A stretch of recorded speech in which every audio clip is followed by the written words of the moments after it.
Coklat kita, humor sufi, pasti nikmat. Pasti nikmat. Assalamualaikum warahmatullahi wabarakatuh. Waalaikumsalam warahmatullahi wabarakatuh. Mang Budi, apa kabar? Gus Chandra kelihatan ceria sekali hari ini. Wih, ini pasti ada sesuatu nih. Iya, karena akhirnya aku diterima di kesatuanmu kan, sudah dapat seragam. Oh ini hijau. Iya, hijau. Oh lulus ya? Lulus. Loh kemarin aku udah kasih tahu penguji untuk tidak luluskan malah. Wah, orang beruntung itu tidak bisa dimusuhi siapapun. Wih. Akhirnya masuk, bisa ikut diklat, pendidikan dan latihan. Saya ini dulu nggak lulus Gus. Jadi saya masuknya ke TNI AS. Apa itu? TNI Airsoft Gun.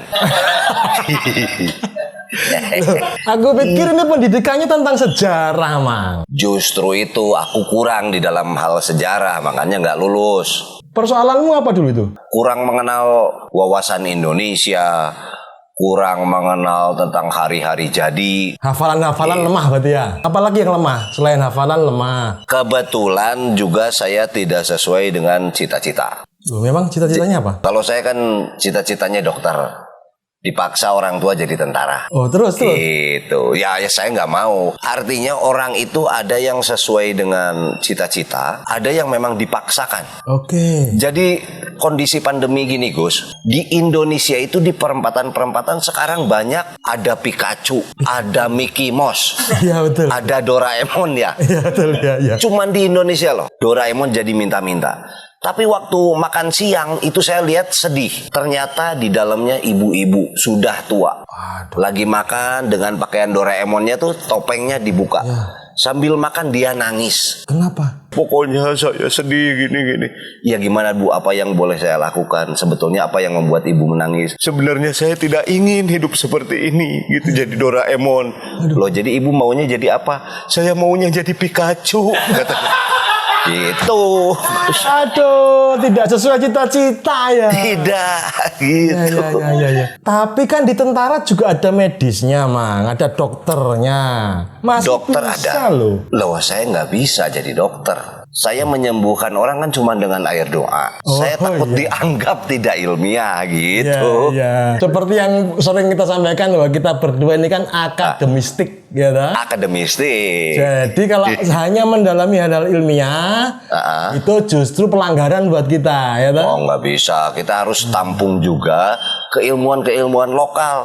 Yang kata keilmuan barat tidak ilmiah. Karena mungkin saja kita yang belum tahu pisau bedah analisanya. Pisau bedah analisa. Mungkin kita kebiasaan dengan pisau bedah bangsa-bangsa lain. Oh, ini menarik ini. Saya jadi tahu perbedaannya ini. Dukun itu bisa memasukkan pisau tanpa membedah perut. Bisa. Itu kan belum ada tuh di dunia akademisi. Kedokteran juga belum ada kayaknya ya. Belum. Itu jadi tidak masuk akal. Maka sama mereka disebutnya magic. Kalau masuk akal, logik. Gitu. Oh, tapi sejarah itu lebih sering yang mana? Yang logik atau yang magic? Nah ini bukannya kurang tertarik ya. Karena baca sumber sejarah yang ini hasilnya begini. Yang ini begini. Kayak tidak ada benang merah gitu loh, kayak parsial. Di negara Indonesia itu kayak masing-masing sejarahnya tuh. Itu kan kekayaan versi, Mang. Bukan versi, yang saya khawatir malah memang cerita ini dibuat untuk adu domba, untuk menyembunyikan dari yang sebenarnya. Mungkin loh, contoh misalnya bahwa Indonesia dijajah Belanda 350 tahun. Ya, misal begitu. Menarik. Ya, misal nih. Ya. Tapi ternyata pada saat kemerdekaan kita 1945 dikurangi 350 tahun, itu kurang lebih 1595. Jadi waktu saya buka, ternyata Belanda aja baru berdiri 1585. Dan itu mereka tuh baru lepas dari Perancis. Masa 10 tahun kemudian tiba-tiba ngejajah kita. Sehingga menurut saya tidak logik. Wah gitu loh. Iya. Tapi ternyata yang datangnya memang benar bukan Belanda, tapi VOC. Bedanya apa itu VOC sama pemerintah? Ya kalau VOC kan perusahaan dagang kayaknya kan. Kalau Belanda kan negara. Okay. Tapi maksud saya begini, udah tahu kayak begitu kok tidak ada revisi gitu loh maksudnya. Kalau aku ngitungnya gini, umurnya kan 76 nih Indonesia. Kalau dijajah 350 tahun kan berarti minus berapa itu? Minus 200 ya? Nah itu. Minus 200 nya umurnya siapa itu? Ya enggak, kan merdekanya 45 Gus, dikurangi 350. Oh gitu. Oh ya. Tapi ini pasti hasil ngarang-ngarang sendiri, nggak tahu analisa sesungguhnya. Makanya kita kan harus cari tahu. Gus punya ini enggak? Orang yang ngerti lah gitu. Oh iya jelas toh, walaupun aku tuh baru diterima di diklat yang kamu nggak lulus itu, tapi kenalanku tuh wah ya top. Benar. Banyak sejarawan juga ada. Bahkan udah diakui, dihargai dan dimintai pendapatnya oleh pemerintah Belanda. Waduh, ini Terlibat nih. dalam pemulangan itu. Keris naga silumannya Pangeran Diponegoro. Kabar terakhir juga ada jimat-jimatnya Mang, yang anti gores, anti tembak. Ini kan nggak logis ini kan. Ini yang Sesuatu penting di ini. luar nalar. Tapi ternyata juga bagian dari sejarah kita. Dan ada. Ada. Itu harusnya ada antivirus nih ya. Kalau lagi begini mudah-mudahan ada antivirus. Oh ya, raja antivirus atau jimat antivirus ya. Sopo wonge sopo. Beliau ini pemimpin redaksi majalah Historia. Lah. Boni Triana. Tahu aku kalau Mas Boni. Ya saya kan mengikuti lah Instagramnya. Nah, itu. Assalamualaikum, selamat sore. Waalaikumsalam, Gus. Wah, ini sejarawan Gus bener nih. Chandra, Kang Budi, apa kabar semuanya? Baik. Mang Budi, sebentar Mang Budi. Apa? Saya mengingatkan, kita harus bersikap manis nih di depan sejarawan. Loh iya. Supaya nanti sejarah kita ditulis dengan baik. Setuju. Celaka nanti ditulis sama perampok. Jangan. Iya. Oke. Kang Boni, sejarah itu nulisnya mulai dari mana? Indonesia contohnya, sejarah Indonesia.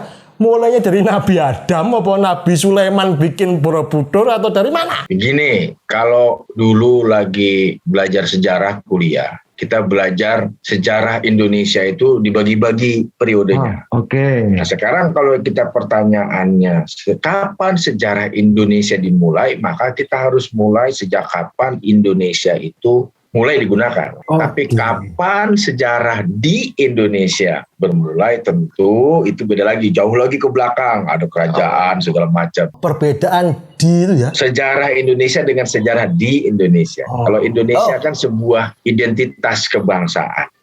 Itu kan gawean toh. Iya. Mungkin toh. Baru 1850-an ada antropolog orang Inggris ya. Namanya J.R. Logan. Si Logan ini dulu kan kalau nulis kan harus menamai daerah yang ditelitinya toh. Iya. Daerah yang ditelitinya itu kan kira-kira daerah-daerah Melayu, Sumatera gitu ya. Dia kasih nama Indonesos. Wilayah yang juga ada pengaruh India, bahkan sampai ke Jawa lah. Dia kasih nama wilayah itu Indonesos, gitu kan? Satu kepulauan yang masih terpengaruh oleh kebudayaan India, Hindu. Nah, siapa orang yang pertama pakai kata Indonesia? Ki Hajar Dewantara, Raden Mas Wadi Suryaningrat. Waktu dia dibuang ke Belanda tahun 1913, dia bikin kantor biro pers, namanya Indonesische Pers Bureau, di kantor berita Indonesia. Di Belanda, Pak. Di Belanda, dia kan diusir dulu dari Indonesia akan dianggap. Jadi, nih sekarang pertanyaannya baik tuh, kapan sih Indonesia dimulai? Lebih awal lagi, sebelum ada kata Indonesia. Sebelum kita mengaku sebagai orang Indonesia, itu sebutannya beda-beda. Antara lain apa? Misalkan, sebelum Indonesia, kita disebutnya orang-orang Indiërs. Indiërs? Kan kita dulu Dutch East Indie atau Nederlandse Indië. Indië itu kan menunjukkan wilayah kita tadi. Indo, India. Kemudian orang-orangnya disebut Indiërs. Nah, Indiërs ini menggantikan kata inlander. Iya. Jadi kayak saya, kayak Gus Chandra, Kang Budi, zaman Belanda itu, mohon maaf, itu kelas ketiga. Nah, jadi di zaman Hindia Belanda itu ada peraturan yang mengatur bahwa masyarakat jajahan itu paling tinggi kelasnya orang Eropa, kulit putih plus Jepang. Yang kedua orang Timur asing atau Frame de Oosterling yang Cina, India, Arab, itu satu kelas. Nah, sama kita ini yang inlander inilah, pribumi ini katanya. Tapi inlander itu lebih kepada sebutan yang merendahkan. Kemudian diganti jadi Indiër, kemudian dijadi Indonesier. Ini kategorinya masuk ke dalam satu kesadaran proto-nasionalisme. Apa iku ya?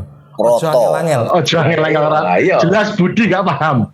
Aduh, orang ngerti Bu. Ini setelah kekalahan Aceh oleh Belanda itu 1905 lah kira-kira ya. 01 lah mulai penaklukannya. Seluruh Hindia Belanda ini disebut sebagai Pax Neerlandica. Jadi satu wilayah yang sudah berhasil ditaklukkan dan kemudian menjadi terintegrasi ke dalam satu administrasi geopolitik juga yang bernama Hindia Belanda. Dan di dalam negara Hindia Belanda itu masing-masing orang kan lebih kuat perasaan sentimen kedaerahannya toh. Wong Jawa, aing di Sunda gitu ya, di Ya. Priangan. Ya. Orang Batak, sentimen yang sifatnya etnisitas, Ya. ya kan? Bahkan dalam beberapa hal, sentimen etnisitas ini juga sudah punya kesadaran sebagai sebuah bangsa. Kayak orang Jawa. Ya. Orang Jawa kan bikin Budi Utomo 1908. Ya, betul. Budi itu Jawa, kamu palsu. Budi Dalton. Ya. Nah itu sebetulnya masuk ke dalam juga etnonasionalisme tadi kan orang Jawa merasa saya punya bahasa sendiri, saya punya kebudayaan sendiri, saya punya pemerintahan sendiri di Jogja, di Surakarta. Kami pantas jadi bangsa sendiri, jadi negara sendiri. Di satu sisi ada orang-orang yang punya kesadaran lain. Kesadarannya apa? Nggak bisa kita tuh satu orang Jawa, satu bangsa Jawa aja. Kita mesti bahwa orang-orang yang di bawah Hindia Belanda ini macam-macam harus tumbuh menjadi sebuah bangsa Hindia, bangsa yang Indiers tadi. Tokohnya itu rumah sakit. Rumah sakit. Dr. Cipto Mangunkusumo. LSDM. Ya. Bingung toh. Iya. Aduh. Nggak level ternyata kita kurang ajar. Aduh. Wes. Jadi dia itu Dr. Cipto tuh yang memiliki gagasan itu salah satunya. Sementara dia kan dari Budi Utomo juga. Dr. Cipto kemudian tahun 1912 bikin Indese Partai politik pertama di Hindia Belanda yang memiliki kesadaran nasional tadi. Balik lagi ke pertanyaan kapan Indonesia lahir. Sebagai sebuah identitas, semakin kuat nasionalisme itu semakin menjadi konsep yang kemudian dianut orang secara formal gitu ya lewat lembaga. Satu, ketika Partai Komunis Hindia yang dulu namanya Partai Komunis PKH kemudian juga jadi Partai Komunis India, kemudian dia jadi Partai Komunis Indonesia. Kemudian ada Perhimpunan Indonesia. Itu dua organisasi itu yang awal-awalnya menggunakan nama Indonesia ini. Indonesia. Kemudian 1927 Bung Karno, Partai Nasional Indonesia, makin kuat. Gong yang lebih kuat, milestone lebih kuat adalah 1928. Kita tahu, Sumpah Pemuda. Rumah saya, situ berdua orang tua saya. Ini bahaya ini ya. Jadi begitu. Nah itu milestone pertama menjadi Indonesia. Jadi kalau misalkan sejarah Indonesia itu sejak kapan? Ya kalau dilihat kaitannya dengan munculnya kesadaran nasional Indonesia, maka awal abad 20. Iya. Sebelumnya itu sejarah kalau di dalam kuliah itu disebutnya sejarah Indonesia lama. Oke. Tentang kerajaan-kerajaan. Dan itu dibagi-bagi. Kalau 1500 ke depan itu sejarawan. 1500 ke belakang itu arkeolog. Oh, purbakala. Jelas sekali kami kan setelah ada catatan gitu ya. Dokumentasi catatan-catatan yang bisa dimanfaatkan untuk menulis sejarah. Arkeologi juga sama, membangun satu pengetahuan tentang masa lalu Indonesia dan dia juga banyak menggunakan artefak prasasti. Yang saya perhatikan ada beberapa hal. Yang pertama tadi kelas-kelasnya Eropa, kemudian Timur Asing, terus Inlanders. Kang Budi, saya membayangkan kalau majalah Historia ada pada waktu itu. Tes DNA. Jangan-jangan sampai termasuk Eropa loh. Loh, memang faktanya gitu. Tapi Gus, saya justru mau nanya ke Kang Boninya ini. Pada saat ada klasifikasi 3 kelas lah sebut ya. Kan ini nggak ada bedanya juga Gus dengan Indonesia negara berkembang. Indonesia negara ketiga katanya kan sekarang tuh ada kayak begitu. Nah kira-kira ini panitianya nih siapa yang memberikan penilaian seperti itu? Label itu ya berkembang terus kapan berbuahnya kan? Dari mana awalnya itu Kang Boni itu? Kita kan negara pasca kolonial, negara yang baru merdeka setelah abad 20 yang kemudian dikenal sebagai negara dunia ketiga. Ya kan? Oke. Kita disebut berkembang kapan, berhentinya itu gitu kan. Kapan kita kok berkembang terus gitu. Ini menarik. Kita sendiri siapa panitianya tadi menarik walaupun kandangan gitu. Masih mending loh dunia ketiga daripada dunia harapan 1.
Jadi kalau kita lihat, kita selalu mengikuti tradisi para orientalis. Jadi orang-orang barat dulu yang datang ke sini bersamaan dengan kolonialisme itu sendiri, melakukan studi, mempelajari orang-orangnya, kemudian membangun itu menjadi sebuah pengetahuan yang kemudian tidak hanya menjadi pengetahuan yang diajarkan, tapi juga terlembaga. Kita ngacu ke situ terus kan. Jadi ini kan kritiknya dari Edward Said dalam bukunya Orientalisme itu, dia bilang orang di timur, orang-orang seperti kita itu sepenuhnya dirumuskan oleh orang-orang barat dalam kolonialisme tadi.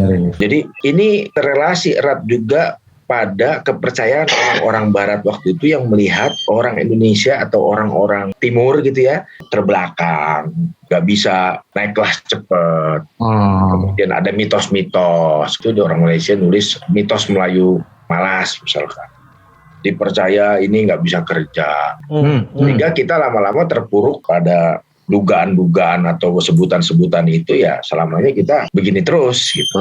Tapi jangan-jangan itu memang dibikin ya? Kalau dipikir-pikir, kita tuh bangsa yang menurut saya kalau lihat sejarah, bukan berarti kita melihat ke belakang. Kita bangsa yang punya modal untuk maju. Bangsa besar ya? Di masa lalu bangsa yang besar, punya peradaban yang besar, dan ketika kolonialisme datang kemari, kita terlalu sering menyalahkan kolonialisme itu sendiri. Bukan karena memang kolonialisme itu tidak salah, tapi memang juga salah satu penyebab kita membangun diri kita itu tidak bisa menyusul negara-negara atau bangsa-bangsa lain. Contohnya misalkan gini, Singapura tahun 45 tuh ya masih sama Inggris, kemudian mereka kan baru lepas dari Federasi Melaya kan tahun 65. Ya, baru jadi negara sendiri. Ini saya baca dari memoarnya si Lee Kuan Yew dulu. Ketika dia belajar di Oxford, dia lihat orang beli koran. Lee Kuan Yew mikir, ini orang kok jujur amat ya. Masukin koin satu, buka mesin, gak ada yang rekam, gak ada yang lihat, ambil satu koran, gak ambil semuanya. Coba kalau Budi ya. Nah, dia berpikir, negara saya harus contoh, ada mentalnya. Nah, dalam hal ini, Bung Karno juga udah ngomong yang sama.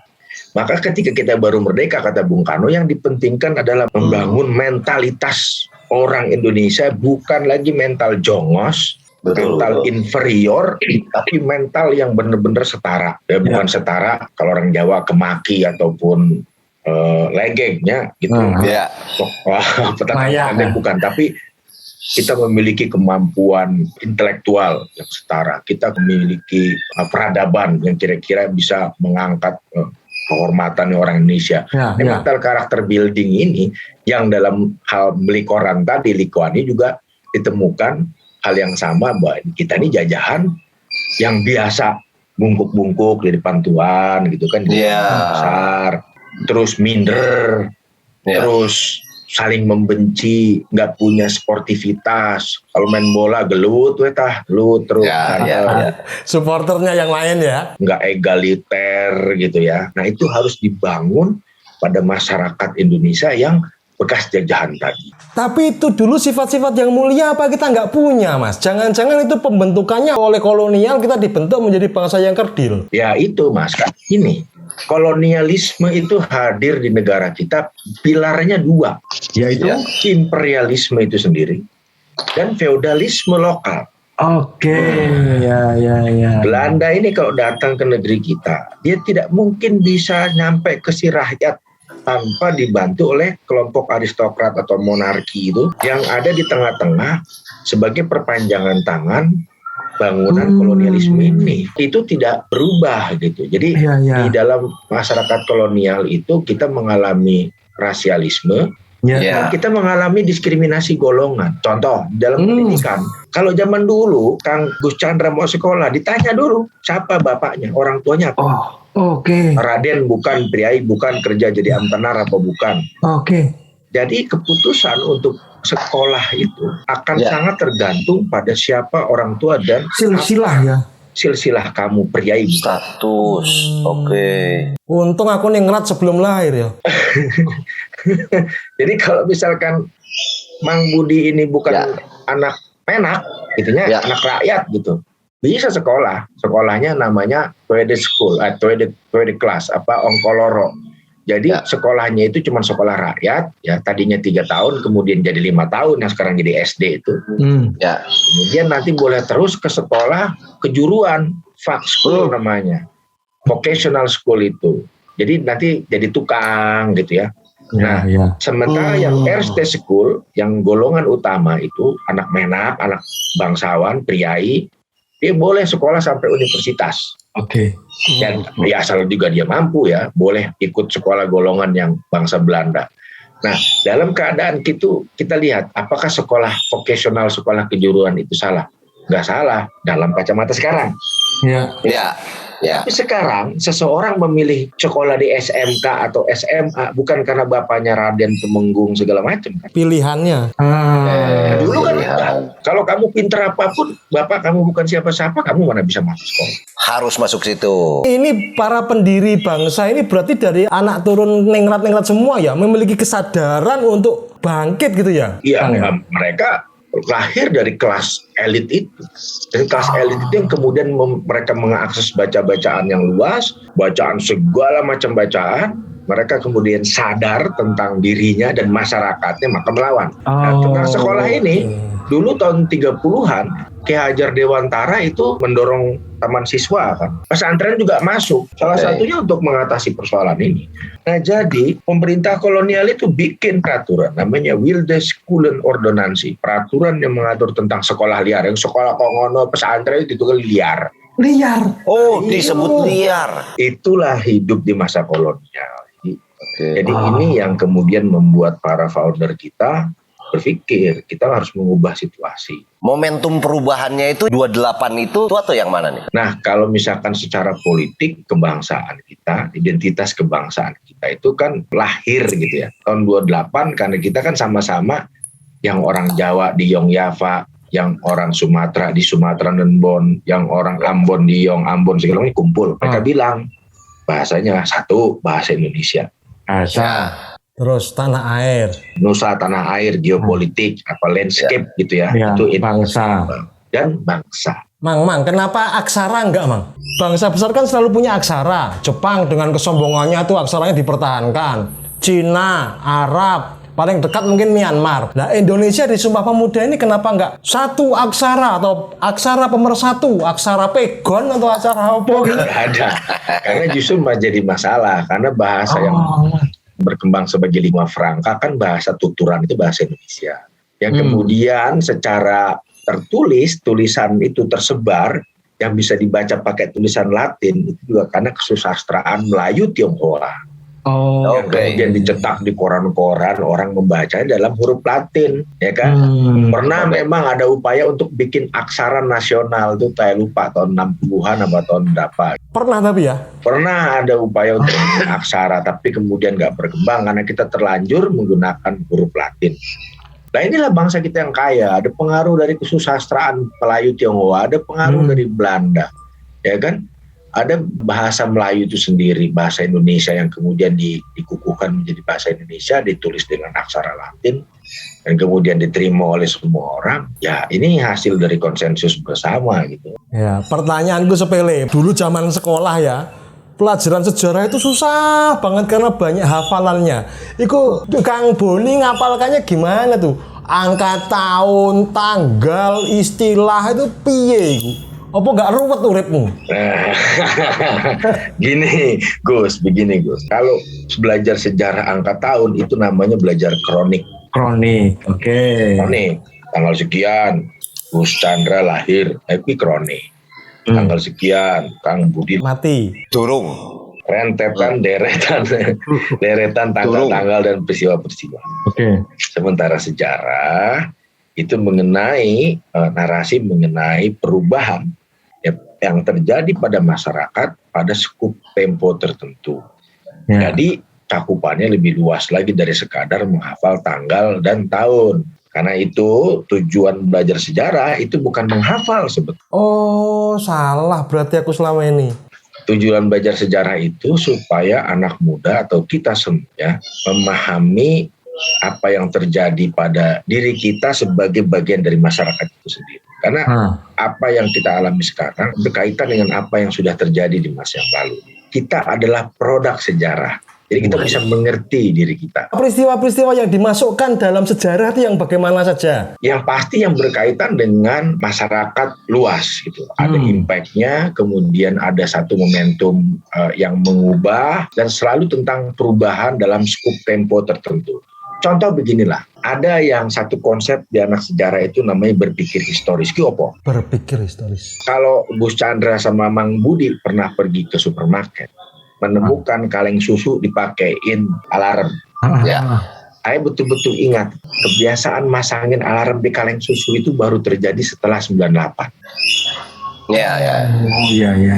Kalau kita cek di tahun-tahun itu di berita-berita banyak terjadi pencurian susu oleh ibu-ibu, ya kan, atau makanan bayi atau apa, karena banyak kepala keluarga yang diberhentikan di PHK, dan mereka nggak mampu lagi. Kalau kita cek koran saat itu banyak sekali pencurian, sehingga respon dari si pemilik memasang alarmnya. Jadi si kaleng susu dengan alarm itu memiliki penjelasan kontekstual historis akan satu fenomena di dalam sejarah. Apa? Krisis ekonomi. Penanda sejarah. Jadi itulah yang namanya berpikir historis. Sampai sekarang masih ada. Mungkin sampai sekarang udah beda lagi, nggak kayak dulu. Tapi berlanjut kan sampai sekarang. Iya. Sama kayak misalkan Gus Chandra ini pakai peci begini. Mungkin abad 18 belum ada orang pakai peci itu. Loh, peci sebagai simbol orang gerakan nasionalis Indonesia yang menunjukkan bangsa Indonesia itu kan abad 20-an. Pada pakai peci semua. Simbolnya orang Indonesia. Itu diciptakan. Ini yang harus kita pahami. Jadi yang kejadian sekarang itu akan menjadi sebuah sejarah di masa depan tentunya ya. Kalau dicatatkan. Belum tentu semua. Ya. Mungkin hanya jadi kenyataan media sosial. Contoh dari Kang Boni tadi misalnya ada alarm di kaleng gitu. Kita kan ingat langsung 98 gitulah kurang lebih gitu ya. Nanti kan ke depan Gus, itu 20-30 tahun ke depan kita lihat ada piring-piring di restoran itu ada alarmnya 20 menit 20 menit. 20 menit. Oh ini waktu kejadian pandemi gitu kan. Pengingat itu pengingat. Kang Boni enggak, kalau tadi kita bicara dari Kang Boni itu kan artinya ada catatan, ada kronik juga kejadian yang terjadi sosial lagi begitu ya. Tapi mungkin tidak ada yang tidak tercatat atau bahkan mungkin tidak dicatat sengaja. Dihapus bahkan, dihapus. Dihapus mungkin. Ada. Jadi mural itu kan dihapus. Itu mural itu menarik loh, tema menarik. Ini pertanyaan Kang Budi dulu ya. Siap. Jadi kita tuh sejarawan kan punya metode bekerja dan punya metodologi sejarah. Ya. Jadi di dalam melakukan kerja kita sebagai penulis sejarah juga ada contoh. Satu tahapnya adalah heuristik, ngumpulin bahan. Arsip nasional, perpustakaan nasional, mungkin wawancara, mungkin menemukan dokumen di rumah orang. Kita nemuin bahan itu kan banyak. Kita masuk ke tahap yang kedua, apa? Tahap kritik. Oke. Kenapa kritik? Kritik itu harus kita cari tahu dokumen ini palsu apa enggak, dokumen ini asli apa enggak. Dokumen ini pernah disekolahkan apa enggak ya? Gula STNK, PKB. Malah ngomong ke awakmu dhewe. Curhat. Terus. Lah terus dikritik. Oh, nah misalkan ini asli ya wis dipakai. Ada kritiknya dibagi lagi internal eksternal. Kira-kira koran ini kalau disebut tulisannya misalkan dituliskan ini 1920 asalnya. Itu betul nggak kertasnya itu identik dengan zaman dulu? Gitu-gitu lah ya. Nah, itu Uji kritiknya. fisik ya. Itu ada tahapan namanya sintesa. Sintesa itu kita gabung-gabungin. Itu sumber-sumber. Misalkan keterangan, misalkan peristiwa Depok. Peristiwa Depok adalah peristiwa perlawanan terhadap Belanda yang dipimpin oleh Gus Chandra. Ya, Gus Chandra meninggal catatan ini. Nah itu kita kumpul-kumpulin, baru tahap interpretasi. Proses menafsirkan dari fragmen-fragmen sumber yang terpisah itu menjadi satu bangunan narasi sejarah. Yang kemudian nama proses itu namanya historiografi. Dan penulisan sejarah tadi. Jadi ada tahapan-tahapan. Ya kan? Ada kritik, ada interpretasi, kemudian juga ada sintesa, kemudian ada historiografi. Ini kan ada prosesnya. Kemudian apakah itu objektif? Pesanan. Menurut saya orang yang, mohon maaf, nggak percaya sama objektivitas. Loh, kenapa? Oke. Karena memang objek sejarah itu kan peristiwa di masa lalu yang tidak mungkin kita temukan lagi barangnya. Berbeda dengan ilmu alam, ilmu pasti. Kita belajar batu, batunya ada. Kita belajar gunung meletus, gunung meletusnya ada.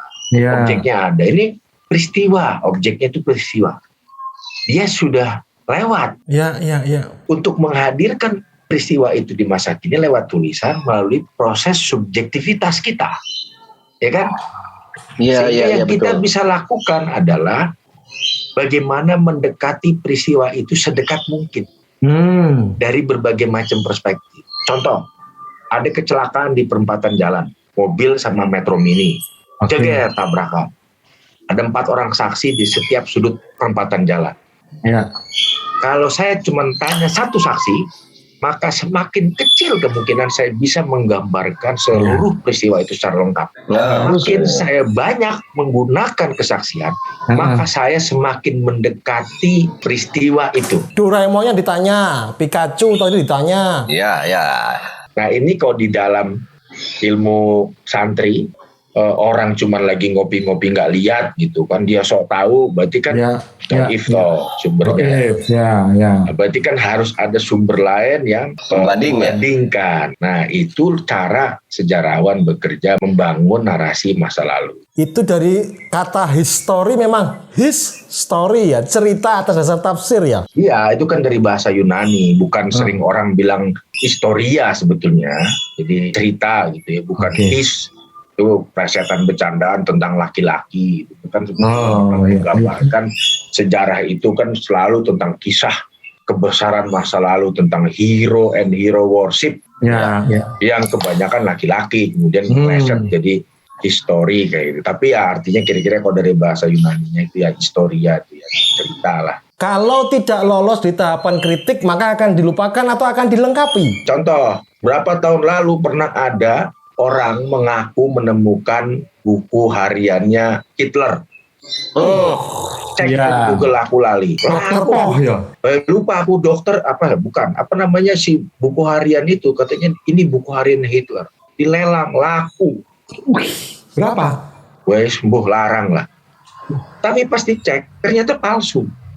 Wah. Palsunya apa? Wong tinta sama kertasnya nggak datang daripada zaman yang sama, nggak otentik. Nah, jadi ini pentingnya kritik. Karena kalau misalkan si sumber itu sudah benar-benar tidak datang atau tidak otentik, datang dari sumber zaman yang sama, udah nggak bisa dipakai. Udah jangan dijual Mang, itu Mang yang kamu punya kemarin itu. Oke. Ya, yang lagi rame ini surat nikah sama surat cerainya Pak Karno itu. Itu lagi rame. Ya. Itu gimana itu?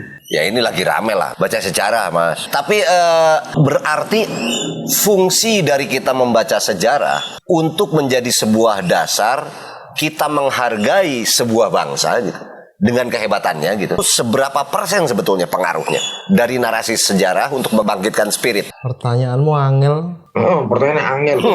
Itu multiple choice gitu ya. Jadi gini, ini kan sekarang kita menghadapi persoalan banyak, persoalan diskriminasi, intoleransi, macam-macam. Orang tuh kayak lupa. Yeah. Jadi saya sering bikin istilah begini. Kesadaran kita sebagai bangsa itu dibagi dua. Kesadaran pra-Indonesia, di mana ketika itu orang belum merasa sebagai orang Indonesia, masih merasa sebagai orang Sunda segala macam. Yeah. Dan kesadaran Indonesia yang sudah menguat tadi 1928. Jadi sebenarnya kalau kita mau jujur sama sejarah, kita udah selesai dengan persoalan etnisitas, kesukuan segala macam, Harusnya, agama. ya. Harus 28 itu udah selesai. Udah selesai, Mas. Nah, kalau sekarang masih ada orang yang menjelek-jelekan agama orang lain, kemudian pakai kata pribumi, asing, antek, aseng segala macam itu, mungkin dia termasuk dalam kategori manusia Pra-Indonesia. Inlanders berarti. betul. Jadi dia itu tanpa disadari produk imbas dari kolonialisme itu sendiri. Tapi itu kelihatannya memang distrategikan seperti itu atau cuma dampak ya? Karena sekarang politik kita kan liberal.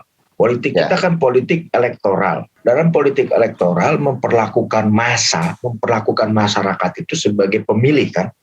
Betul. Dalam hukum pasar, pemilih itu kan dibagi-bagi berdasarkan segmen. Misal, Kang Budi kampanye, misalnya Garut, mayoritas orang Islam, tapi Kang Budi pidatonya memakai simbol-simbol agama lain. Taktis semua. Misal. Kalah masih. Pasti kan? Kalah. Begitulah. Pokoknya pergi pakai pakaian kayak rawayan gitu ya. Kan nggak taktis. Artinya tidak memenuhi kebutuhan pasar si pemilih. Harus ada politik identitas ya. Nah, tepat. Ujungnya ke sana identitas. Bukan hanya soal agama, Gus. Ya. Pernah nggak menyadari bahwa istilah putra daerah itu juga sangat problematik? Biasanya putra daerah itu member ya. Lah ya iya. Jadi dalam rangka kita membangun identitas keindonesiaan yang egaliter, demokratis, menghargai satu sama lain, segala macam, sportif itu ya. Itu kan istilah putra daerah itu kan menjadi bermasalah. Dan ini kita legalkan demi kepentingan kompetisi politik. Yang udah masuk ke ranah politik kan kebutuhannya taktikal, praktis aja. Yang penting menang. Iya, calon-calon juga di track silsilahnya, keturunan Brawijaya. Wah, keturunan sama legitimasi sejarah. Iya. Iya, itu kan masih ada kaitannya sama juga kita tanpa kita sadari ya. Itu sense kita tentang legitimasi kekuasaan yang tradisional. Berarti kebanyakan dari kita tuh masih pra-Indonesia yo. Nah, sekarang pikir-pikir, Ken Arok jadi raja, bagaimana dia membangun legitimasinya sebagai raja misalkan, menggantikan si Sopo Tunggul Metung gitu loh. Dia kan membangun cerita bahwa ibunya itu pulang dari sawah, sambar beledek, hamil. Kamu sambar apa, Bun? Sambar gelap. Ken Arok itu kemudian diakui sebagai titisan dari dewa. Nah, inilah yang disebut sebagai mitos dewa raja. Jadi seorang raja itu perwujudan dari kekuasaannya juga dewa. Dia menitiskan kekuasaan dari langit untuk ada di bumi sehingga dia legitimasinya didapatkan dari narasi itu. Tapi itu kenapa masih hidup di Indonesia? Kenapa calon-calon presiden juga menirunya? Kita itu produk dari sejarah. Nggak mungkin kita menghilangkan warisan itu. Tidak mungkin ya berarti ya. Nah, balik lagi gini, Obama aja masih dia itu anaknya teroris lah, ini bapaknya itu aneh gitu-gitu toh. Masih toh sedikit banyak toh. Tapi kan kalau nanti masyarakat itu semakin rasional menerima segala macam lah ya. Mungkin masih ada tapi bisa dikikis. Bisa, ya yang bisa aku ingatkan ke Budi Dalton, mulai sekarang sikapmu dijaga yang baik. Kasihan anak-anakmu nanti kalau berkarir politik di track anak gandul. Gagal, tidak legitimate. Lah, omongannya Mas Boni ini terbukti loh. kalau kembali ke masa pilkada gitu ya, Ya. tiba-tiba orang-orang yang digambar itu semua pakai peci. Oh iya, ya. Oh, koruptor juga. Ini pasti ada agenda politik ini. Sekarang tren terbaru minta dicaci maki sama netizen. Biar hukumannya menurun. Ya. Ya, cocok.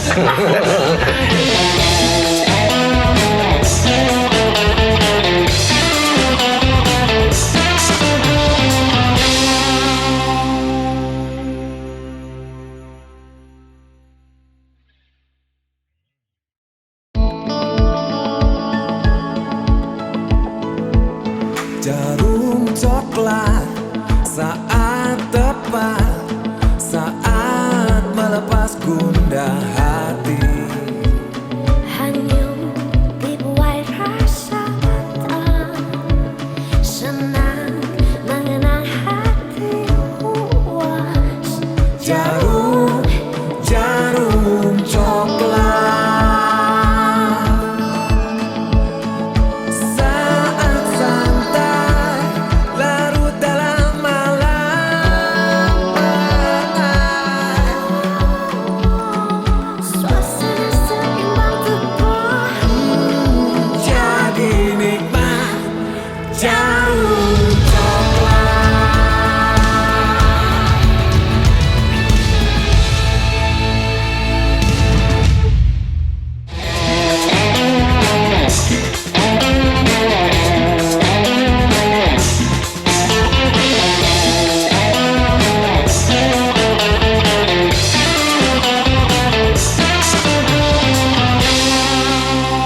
Kang Boni, jadi prosentase tentang bangkitnya spirit berarti sejarah ini sangat akan membantu gitu.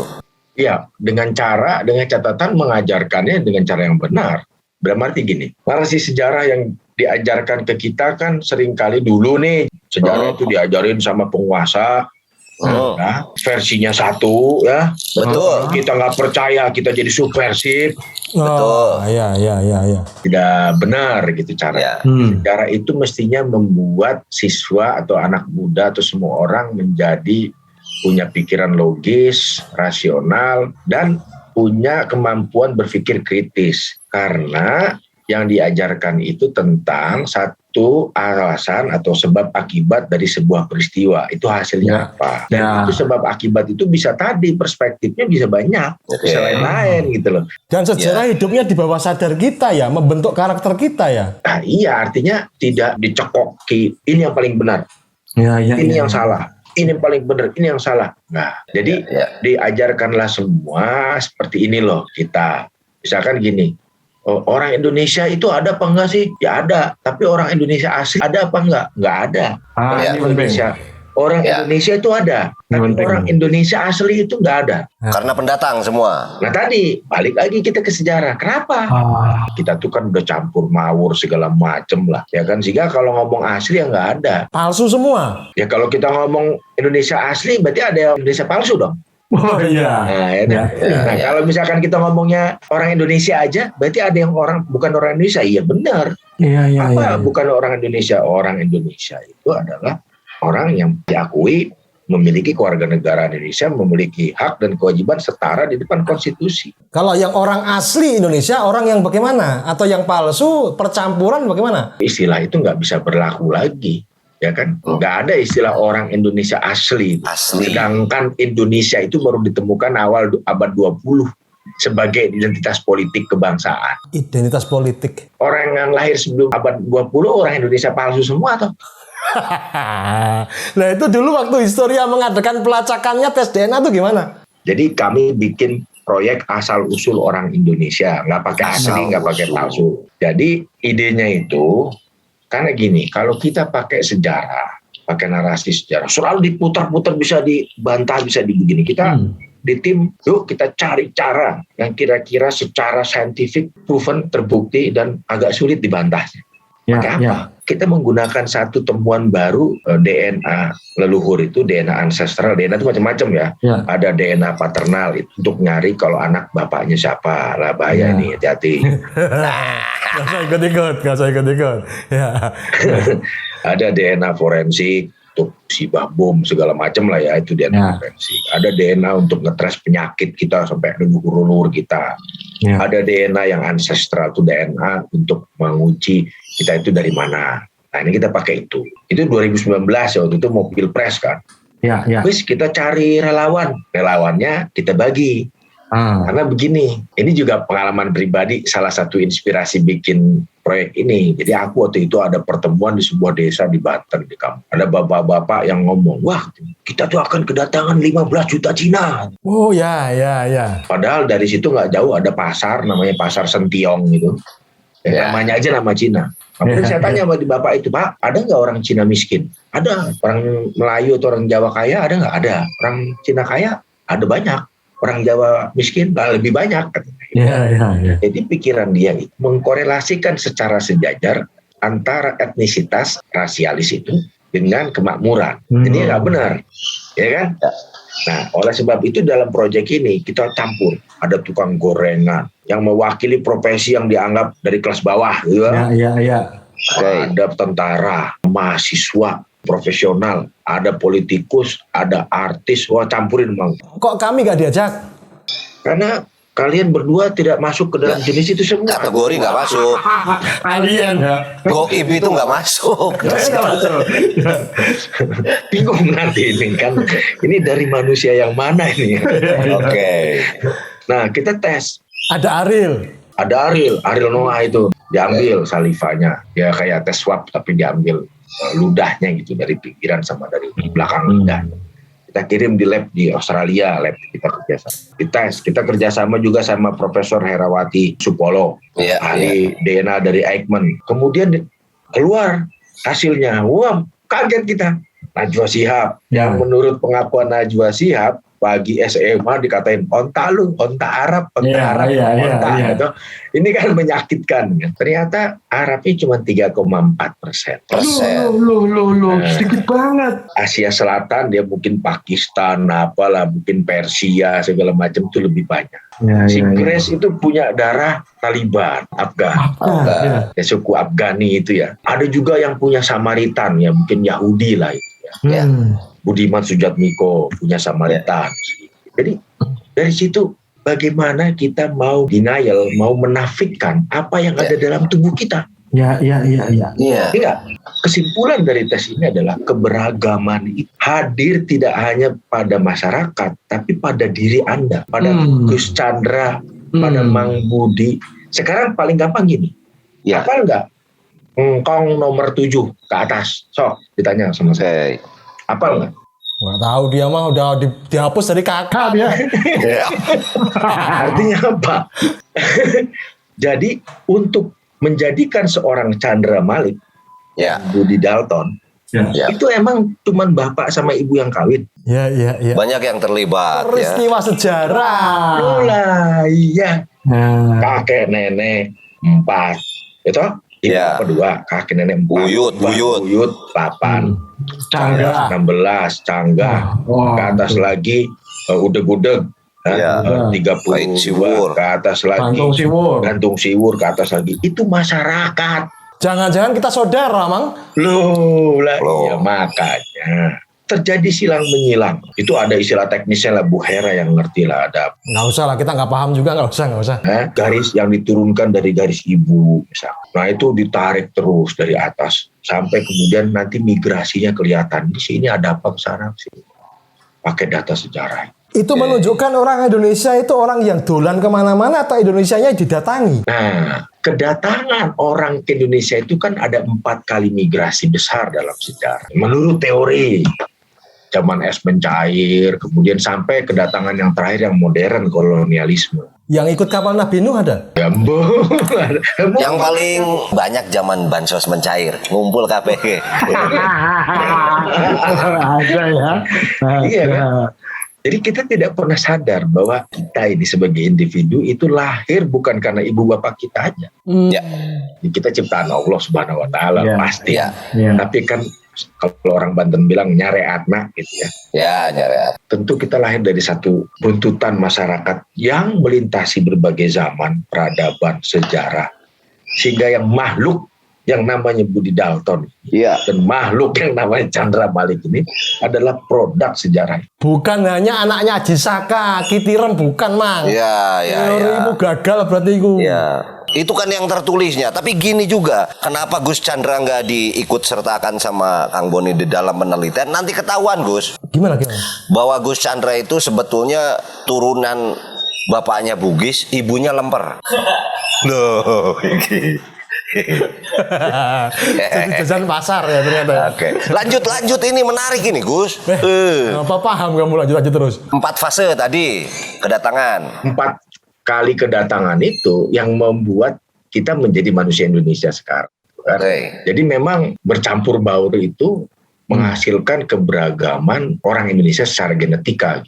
Iya, iya. Jadi iya. memang susah ya kalau kita ngomong asli tidak asli. Ketika sudah menjadi Indonesia, penandanya apakah hanya kewarganegaraan atau bagaimana? Kalau kita mengacu pada konsep kebangsaan Indonesia, penandanya adalah kewarganegaraan.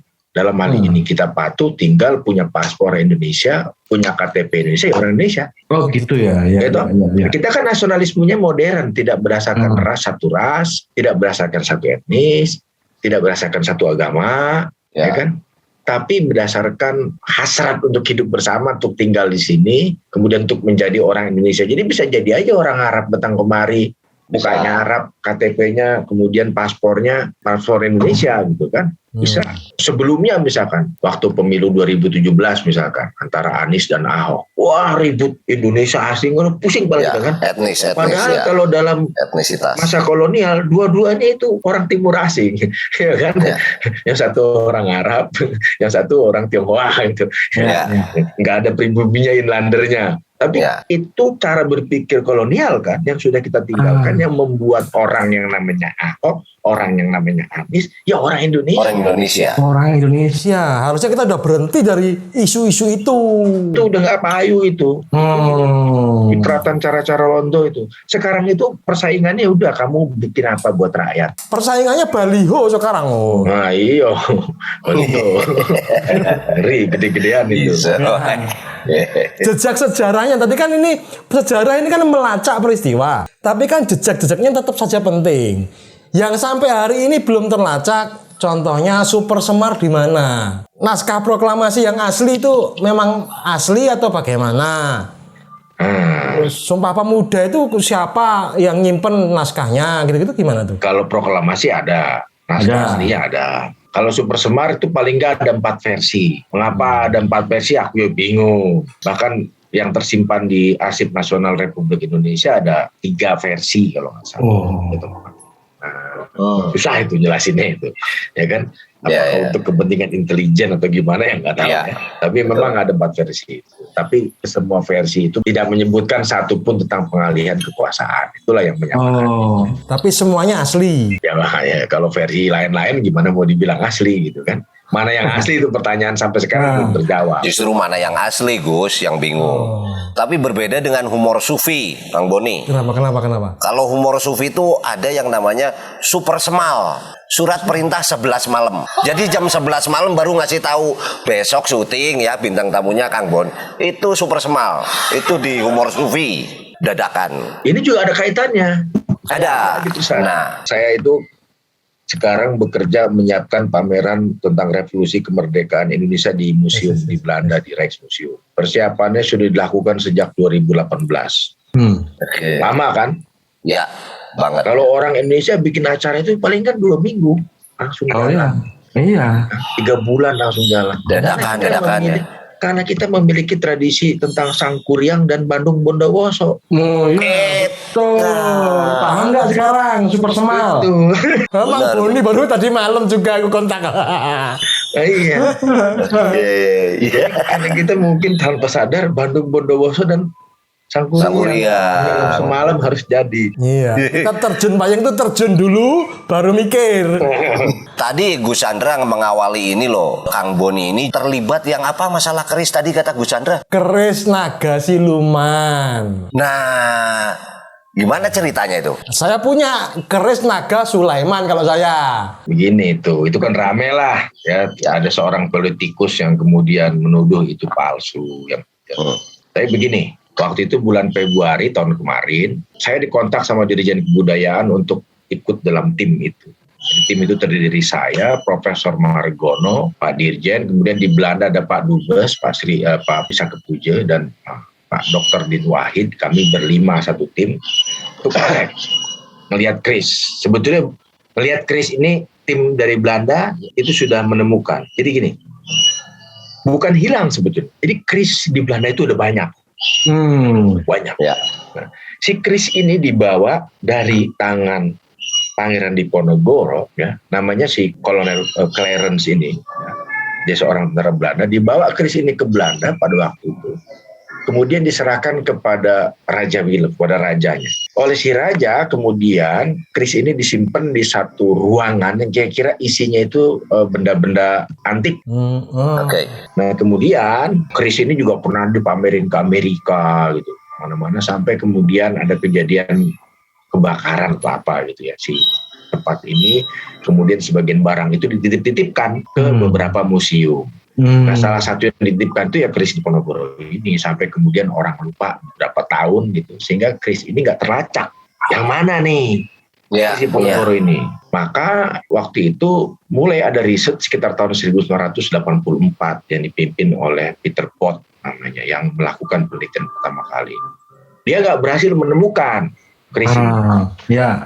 Dia hanya menemukan sekitar 4 atau 5 kris gitu kira-kira. Yang Oke. diduga kira-kira. Diduga, oke. Kemudian riset lagi diteruskan sampai kemudian terakhir tahun 2017 dibentuk tim lagi, melakukan riset lagi, pencarian lagi. Itu setelah beberapa kali riset dari 5 mengerucut menjadi 3. Nah, di antara 3 ini mana nih yang punya Diponegoro yang dulu dibawa sama si Clarence ini? Kan kesalahannya tuh nggak melibatkan kami berdua. Kami kan bisa tayuh ya, bisa nanya alam goib, bisa narik dari rumah pakai mantra-mantra tuh bisa. Ini nanti diskusinya beda. Nah, kemudian pada riset tahun 2017 itu ahli museum ini menemukan sumber ada 3. Satu, surat Clarence itu sendiri, pernyataannya tentang si keris ini dikasih dari Diponegoro bla bla bla segala macam. 2, kesaksian dari Sentot, ya kan? Sentot Alibasa. Yang ketiga yang menjadi kunci yang kemudian si sumber ini baru ditemukan adalah catatan dari Raden Saleh mengenai keris ini. Ini menjadi keterangan kunci dari 2 ini, saling memperkuat keterangan Raden Saleh. Dia kira-kira bilang keris Pangeran Diponegoro ini bernama asmonipun Kanjeng Kiai Nogosiluma. Namanya. Namanya ya. Asmonipun nama toh? Nama. Nah, kemudian kerisnya itu disepuh oleh emas. Kata emas. Emasnya itu sepuhannya membujur dari ekor, apa ini kan toh, dari ujung liuk atasnya itu sampai ke bawah. Jadi nogonya itu di bawah sampai ke pegangannya itu apa namanya, yang ketika saya lihat, kata si Raden Saleh, hanya tersisa sedikit saja emas di dekat ekor. Oke, ada keterangan itu ya. Dari kris-kris yang dicurigai milik Diponegoro, hanya 1 kris yang menunjukkan ciri-ciri sama seperti apa yang ditulis oleh Raden Saleh. Selain foto yang dibuat ketika pameran di Philadelphia itulah tahun berapa. Ya. Itu kemudian dijadikan dasar. Maka surat-surat ini dari perspektif sejarawan menjadi dasar kris dengan nomor inventaris sekian-sekian itu adalah kris Pangeran Diponegoro. Indikatornya 3 tadi. Karena ada keterangan dari Clarence, keterangan dari Sentot Alibasa, dan terakhir keterangannya Raden Saleh yang menyebutkan ciri-ciri fisik dari si kris itu. Maka seributlah di Indonesia. Nah, saya pergi ke sana kan, dia apa segala macam. Iya. Ributlah, katanya ini bukan Nogosiluman, ini Nogorojo, ini Nogososro, ini segala macam. Yang diributin sama orang itu dapurnya, pamornya, bentuknya, stylenya. Tapi yang orang mungkin tidak pahami, di dalam keterangan Raden Saleh, orang yang bertemu dan hidup sejaman dengan Pangeran Diponegoro dikatakan asmonipun Kanjeng Kiai Nogosiluma. Oh. namanya. Berarti aku nggak salah waktu jual kemarin itu, Mang. Itu dapurnya, pamornya bukan bahasan dari pengembalian pusaka ini. Beda. Aku jual bodong tanpa surat-surat. Laku Ya. Logo si lurah itu. Jadi itu ceritanya, makanya rame. Tapi misal, apakah nanti kalau ada sumber baru yang mematahkan bahwa itu bukan keris Diponegoro, bagaimana? Ya bisa aja kalau ada sumber lain. Ini kan sejarah dinamis, tapi sampai detik ini tidak ada sumber pembanding lain yang mampu mematahkan bahwa keris ini bukan milik Diponegoro. Nah tentu ada orang yang bilang, wah ini nggak ada isinya, nggak ada perasaan batin jiwa. Itu Kodamnya kan udah hilang. kodamnya segala macam, itu kan lain. Tapi di dalam pembuktian ilmu sejarah kita butuh bukti-bukti surat-surat tadi kan. Bahwa kemudian, tapi kenapa itu kok kerisnya Nogososro Ponegorojo namanya Nogosiluman? Itu bukan Nogosiluman, namanya, bukan dapurnya. Diberi nama ya. Dapurmu ya dapur kohos, tapi namamu Budi Dalton itu. Weh.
Kemudian aku tanya sama cucunya Pangeran Diponegoro itu, Kironi itu, Ki, kalau misalkan kerisnya keris Nogososro Ponegorojo tapi namanya Nogosiluman, entora, ya ento wae terserah sing duwe, gitu kan? Iya.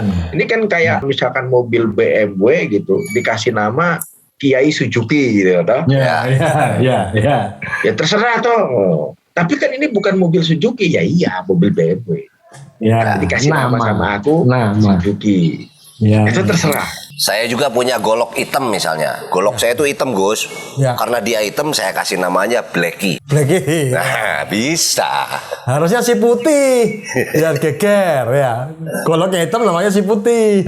Ya, Iya. Tapi itu satu-satunya atau masih banyak di Belanda sana? Keris ada banyak, tapi tidak semua milik Pangeran Diponegoro. Ada keris Bugis, ada keris Madura, ada banyak sekali keris. Ada berapa ribu? Waduh, udah banyak mas, banyak nggak kehitung. Itu kan terakhir aku ke Belanda itu gara-gara urusan keris itu, karena setelah itu pandemi kan, sejak Maret tahun lalu.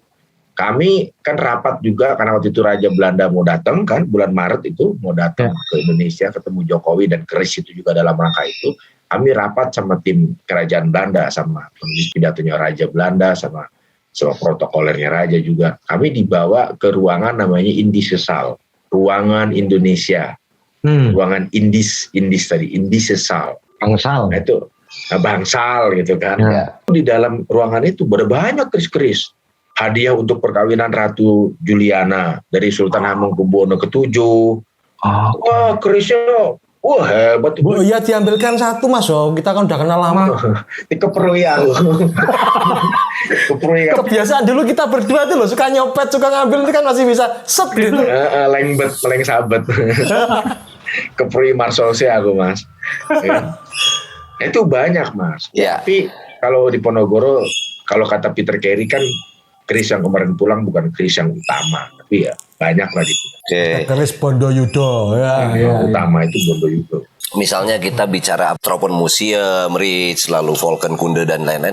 Ada yang menarik dari Arnhem. Itu ada museum Kenil itu ya. Apa itu? Nah, kira-kira gitu, karena ini kan dekat sekali dengan kemerdekaan lah pasca Hindia Belanda tuh kan Kenil tuh masih dikenal gitu ya. Itu ada kemungkinan tidak itu untuk dikembalikan atau ada upaya dari pemerintah dibanding yang tadi. Kalau yang tadi kan terlalu jauh gitu, nge-tracknya gitu. Jadi Gimana gini, tuh? ya, itu museumnya di Brownback ya, di Brownback. Betul. Jadi bulan Februari yang lalu pemerintah sudah membentuk sebuah tim, namanya Tim Repatriasi Pengembalian Koleksi Indonesia yang ada di Belanda. Ya. Tim ini ditandatangani SK-nya oleh Menteri Nadiem dengan Ibu Retno juga. Nah, tim ini diketuai oleh Pak Wisake Puje, Dubes, Pak Dubes yang ngurusin KRIS itu juga, KRIS Diponegoro. Sekarang udah nggak jadi Dubes lagi. Sekretarisnya saya sendiri, kemudian anggotanya ada Profesor Yuni Satrio Atmojo, Profesor Margono, Dr. Bondan Tanumoyoso, Profesor Oman Fatur Rahman, ahli filologi ya. Kemudian ada Profesor Nini, profesor lah ya beberapa. Nah, kami bertugas untuk menangani pengembalian benda-benda tersebut. Nah, apakah di Brownback itu bisa dikembalikan? Bisa. Apa syaratnya? Pertama, kami sudah melakukan rapat dengan pemerintah Belanda dan komite ini mendengarkan masukan dari kita dari Indonesia. Salah satu masukannya adalah benda yang dikembalikan itu harus diteliti dulu. Oleh siapa? Oleh peneliti kedua negara. Ya. Supaya kita tahu asal-usulnya. Ada produksi ilmu pengetahuan dari si benda itu. Misalnya kopiahnya Gus Chandra. Kopiahnya dari mana? Ternyata dikasih sama Al-Mukarram Syekh siapa? Iya. Ini Usmani ini kayaknya Usmani ini Sultan. iya kan? Nah ini itu harus ada provenance research. Terus mereka menyetujui itu dan komite sudah memberikan laporan advice itu kepada Menteri Pendidikan dan Kebudayaan Belanda, Engelshoven. Dan oleh Menteri Pendidikan Belanda, laporan tersebut sudah diadopsi menjadi kebijakan mereka dan kini posisinya lagi ada di Tweede Kamer di Parlemen Belanda. Tapi karena Pandemi. bukan hanya pandemi, mereka kan baru pemilu dan sampai hari ini belum terbentuk kabinet. Bayangin. Di sana ada cebong sama kampret juga tuh. Ada juga dalam varian yang lain. Iya. Nah itu belum terbentuk pemerintahnya. Ya kira-kira masih demisioner gitu ya. Partai-partai masih coba membentuk kabinet yang ideal, koalisinya seperti apa, oposisi seperti apa. Oposisinya langsung jadiin Menteri Pertahanan aja selesai padahal. Anjir. Salaman. yang bingung yang bawa. Gak mau belajar dari Indonesia sih. Iya salah. Nah, salah satu akhirnya juga berkembang, benda-benda tersebut bisa dikembalikan kalau ada permohonan dari pemerintah Indonesia. Karena si benda tersebut dianggap penting bagi sejarah Indonesia. Kita mengajukan permohonan, Mang, yang tidak lolos verifikasi. Kita jadi pengepul, kita jual. Nah, itu bahaya itu. Itu bisa. Jadi, misalkan ada benda apa gitu ya. Wah, ini yang sangat berharga buat sejarah kita. Nanti komite yang dimana saya juga berperan sebagai sekretaris membantu untuk mengurus pengembaliannya. Nah, tapi ya ada prosedur ya. Di Belanda juga ada prosedur. Tadi kembali lagi itu, Kang Boni, yang satu kan penelitian. Nah, yang keduanya apa tadi? Yang keduanya apabila suatu benda tertentu yang dianggap memiliki nilai sejarah yang penting bagi negara asal. Harus ada nilai pentingnya ya. Iya. Ini itu nyatet nyari celah ini, nyari yang tidak penting ya dikumpul. Iya, sama Mang Budi sama saya ke Belanda bertiga gitu, tunjuk ini Siap. balikin. Ini Balikin. Dulu katanya saya mesek buah pakai kris ini nih gitu kan. Penting ini. Enggak begitu. Jadi ada prosedurnya. Prosedur. Tapi ini momentum penting juga buat kita. Tapi persoalannya kalau sudah dipulangkan di Indonesia nanti nasibnya gimana? Nah, ini masalah lain. Kayak Mang Budi kenal orang dalam, bisa lewat pintu belakang, bikin duplikat, selesai itu. Ya, ini persoalan besar. Di Sulawesi Tenggara beberapa waktu lalu kecolongan koleksinya. Kemudian di Museum Nasional juga pernah kecolongan koleksi emas. Emas. Berapa kali kita. Kemudian kita tuh punya hampir 400 museum di Indonesia. Baik yang berada di bawah pemerintah pusat maupun pemerintah daerah. Dan rata-rata museum itu boleh dikatakan tidak layak kunjung. Dari segi fasilitas, dari segi presentasi pamerannya. dari kontennya, dari sumber daya manusia dan macam-macam. Ini memang tugas yang sedang diperbaiki. Tapi ada kabar baik, pemerintah baru saja mengumumkan Museum Nasional nanti akan menjadi badan layanan umum. Maksudnya gimana tuh? Selama ini museum itu bekerja tidak boleh bersifat komersial yang untuk mengembangkan dirinya, gitu. Nggak boleh jualan tiket, ya. Maksudnya jualan tiketnya boleh tapi ya murah gitu kan, 5.000 perak. Bagus sih, bagus buat masyarakat.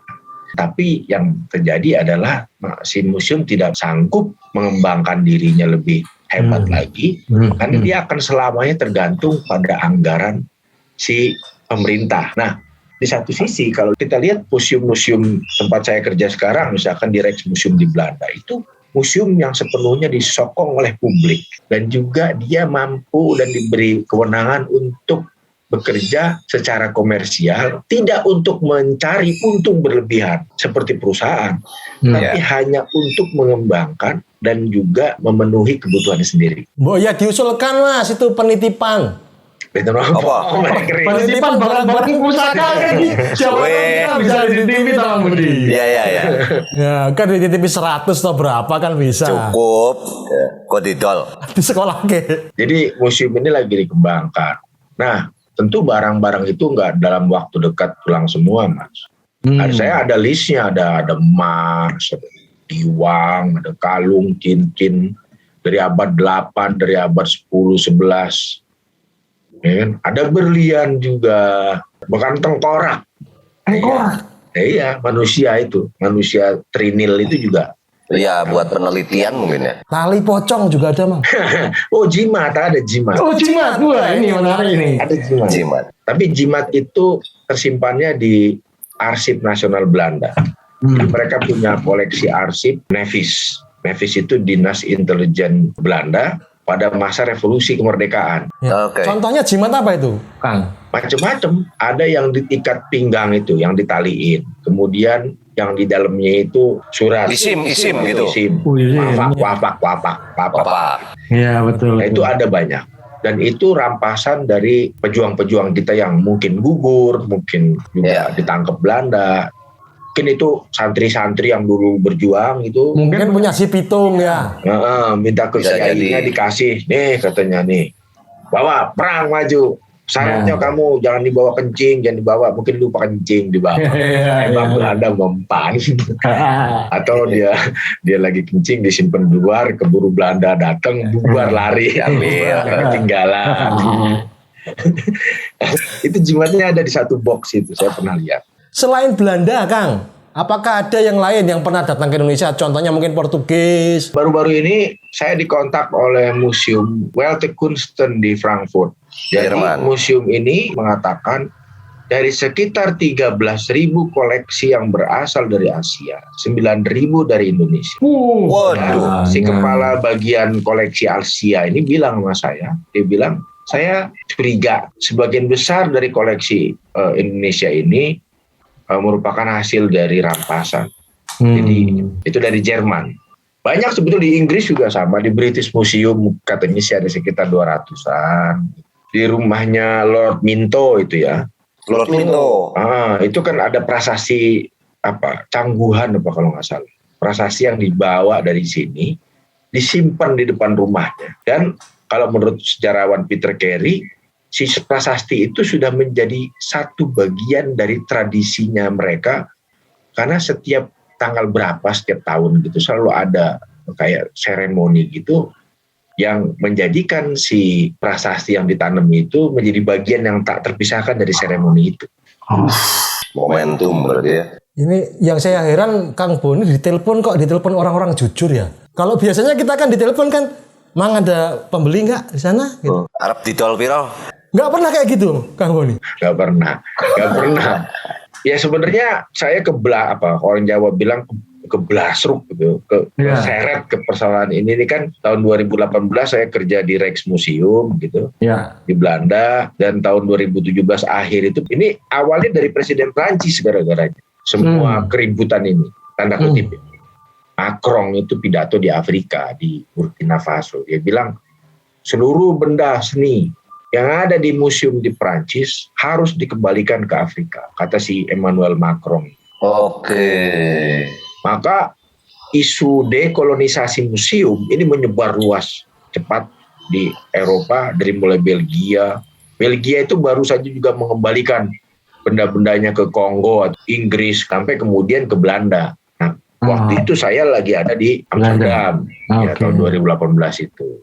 Rapat pertama itu bulan Mei 2019, Dirjen Kebudayaan bertemu dengan Direktur Rijksmuseum, bertemu dengan Direktur Museum Tropen. Saya juga ikut dalam pertemuan itu, mulai membicarakan pengembalian itu. Nah, tapi kalau diruntut lagi ke belakang, upaya untuk mengembalikan benda bersejarah milik orang Indonesia, milik Indonesia itu sudah dimulai sejak tahun 53 oleh Muhammad Yamin. Muhammad Yamin waktu itu sebagai Menteri Pendidikan Kebudayaan sudah bilang ke Belanda, tolong pulangin prasasti arcanya itu, Radnya Paramita. Kemudian dipulangin sekarang di Museum Nasional. Pak Taka Majapahit juga di sana ya, masih ya? Mungkin ada di sana juga. Kemudian sama waktu itu Koropak Negara Kertagama yang dirampas oleh Belanda ketika mereka menyerbu ke Puri Cakranegara di Lombok. Itu kemudian dipulangkan. Jadi upaya ini sudah ada sejak tahun 53, nggak lama setelah kita merdeka. Kalau dari saya sih sebetulnya mungkinkah gitu ada sebuah narasi-narasi baru yang dibuat oleh para sejarawan ini, ditambah tadi kelengkapan-kelengkapan artefak yang sedang diupayakan kembali untuk menuju bangkitnya Indonesia gitu loh. Walaupun narasinya jadi sebuah narasi baru untuk anak cucu kita. Kira-kira mungkin nggak itu dibentuk oleh sejarawan? Sangat mungkin. Masa kini kita itu kan juga salah satunya ditentukan oleh pengalaman kita di masa lalu. Apa yang membentuk kita di hari ini banyak juga yang ditentukan oleh pengalaman kita di masa lalu. Nah, sekarang bagaimana kita menyusun narasi masa depan kita berdasarkan apa yang sudah terjadi dan apa yang sekarang terjadi, maka saya pikir sangat bisa untuk mengajak semua orang Indonesia untuk sama-sama menyongsong masa depan dengan gagasan-gagasan yang sebetulnya merupakan koreksi dari apa yang sudah terjadi di masa lalu dan masa kini. Misalkan kita nggak jadi rasis lagi, kita nggak jadi punya sentimen yang sempit, kita jadi lebih menghargai orang, ya kan, kita lebih nggak punya fobi. Kita kan fobi nih, apa-apa fobi.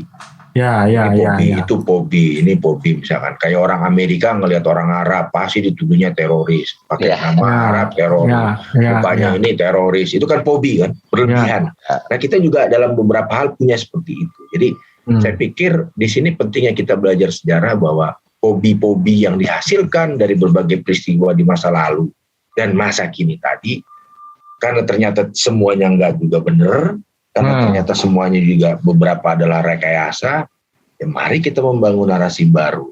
Indonesia yang lebih egaliter gitu ya, yang lebih terbuka, yang lebih menghargai ilmu pengetahuan, yang lebih menghormati gitu ya. Mungkin itu yang harus kita bikin sama-sama untuk jadi spirit. Jawabannya serius banget ya. Itu kan serius asu ya, biar Sufi. Pertanyaan terakhirku ya, sampean nggak bosan tuh dolanan sejarah? Jadi bosen. Aku pengen jadi instruktur senam Zumba nggak iso. Wah. Ya, yang penting Kang Bo ini anak sehat walafiat. Perannya dibutuhkan Indonesia dan semoga menjadi kebangkitan bangsa kita. Terima kasih. Assalamualaikum warahmatullahi wabarakatuh. Kang Boni, nuhun. Kami-kami,